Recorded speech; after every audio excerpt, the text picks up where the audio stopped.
வணக்கம் மக்களே, இந்த வீடியோவில் நம்ம என்ன செய்தி பார்க்க போகிறோம்னா, கடைசி ஆசை நிறைவேறாத கராத்தே ஷிகானி வீட்டை எந்த நடிகருக்கு எழுதி வச்சிருக்காரு தெரியுமா? இணையதளத்தில் வெளியான அவருடைய கடைசி ஆசை. வாங்க என்ன தகவல் என்ன செய்தின்னு இந்த வீடியோவில் விரிவாக பார்க்கலாம். அதுக்கு முன்னாடி முதன்முறையாக நம்ம சேனலை சப்ஸ்கிரைப் பண்ணாதவங்கெல்லாம் சப்ஸ்கிரைப் பண்ணிக்கோங்க. பெல் பட்டன் சிம்பிள் அமைக்கி நம்ம சேனலோட நோட்டிஃபிகேஷனை எனபிள் பண்ணிக்கோங்க. நாங்கள் போடுற வீடியோ எல்லாமே உங்களுக்கு உடனுக்குடனே வந்து சேரும். வாங்க என்ன தகவல்னு இந்த வீடியோவில் விரிவாக பார்க்கலாம். கராத்தே ஷிகானி என்று அழைக்கப்படும் ஷிகான் ஷிகானிக்கு இரத்த புற்றுநோய் வந்திருக்கிறது. அது குறித்து அவரை தனியார் யூடியூப் சேனலுக்கு அளித்த பேட்டியின் மூலம்தான் மற்றவர்களுக்கு தெரிய வந்துள்ளது.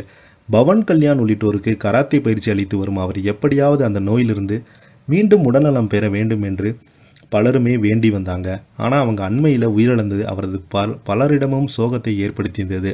ஷிகான் ஷிகானி மதுரையை பூர்வமாக கொண்ட அவர் தந்தை ஒரு வரலாற்று ஆசிரியர். ஷிகானிக்கு சிறு வயதிலிருந்தே கராத்தே மீது மிகுந்த ஈடுபாடு இருந்தது. இதன் காரணமாகவே அதனை முதன் முறையாக கற்றுக்கொண்டு கல்லூரி காலத்திலேயே பலருக்குமே கராத்தே பயிற்சி கொடுத்து கராத்தே ஷிகானி மாறினாங்க. அதோடு அவருக்கு சினிமா ஆர்வம் இருந்தது. அதனைத் தொடர்ந்து கே பாலச்சந்திரன் புன்னகை மன்னன் திரைப்படத்தில் ஒரு கதாபாத்திரத்தில் நடித்து தமிழ் சினிமாவில் பிரபலமானார். புன்னகை மன்னன் படத்துக்கு பிறகு ஒரு படத்திலேயே ஹீரோவாக நடித்தார். ஆனால் அவர் எதிர்பார்த்தபடி வரிசையாக வாய்ப்புகள் எதுவும் அவருக்கு கிடைக்கல. அப்படிப்பட்ட சூழலில் விஜய் நடித்த பத்திரி படத்தில் அவருக்கு பயிற்சியாளராக தோன்றினார்.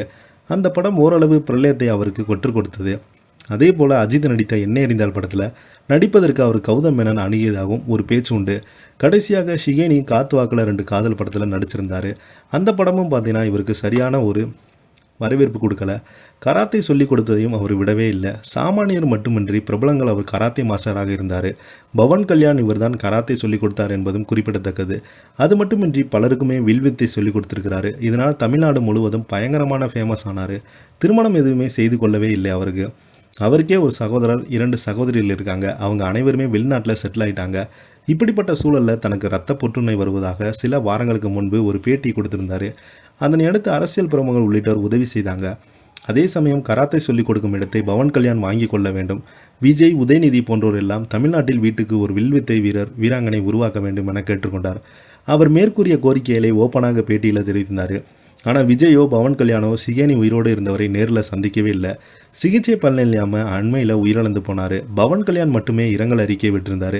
நேரில் பார்க்காத விஜய் உள்ளிட்டோர் ரசிகர்களை ஒரு தரப்பினர் கடுமையாக விமர்சனம் செய்தாங்க. ஷிகானி குறித்து புதிய தகவல் ஒன்று வெளியானது. தனது வீட்டை பவன் கல்யாண் பெயருக்கு எழுதி வைத்திருப்பாங்க. அந்த வீட்டை தனது நினைவிடமாக மாற்ற வேண்டும் என்பதுதான் அவரது கடைசி ஆசை என்று சொல்லப்படுகிறது.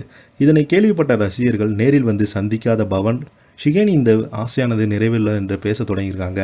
இதை பற்றி நீங்கள் என்ன கீழே உள்ள கமெண்ட் பாக்ஸில் மறக்காமல் பதிவிடுங்க. இந்த வீடியோ உங்களுக்கு பிடிச்சிருந்தால் லைக் பண்ணுங்கள், ஷேர் பண்ணுங்கள். நன்றி, வணக்கம்.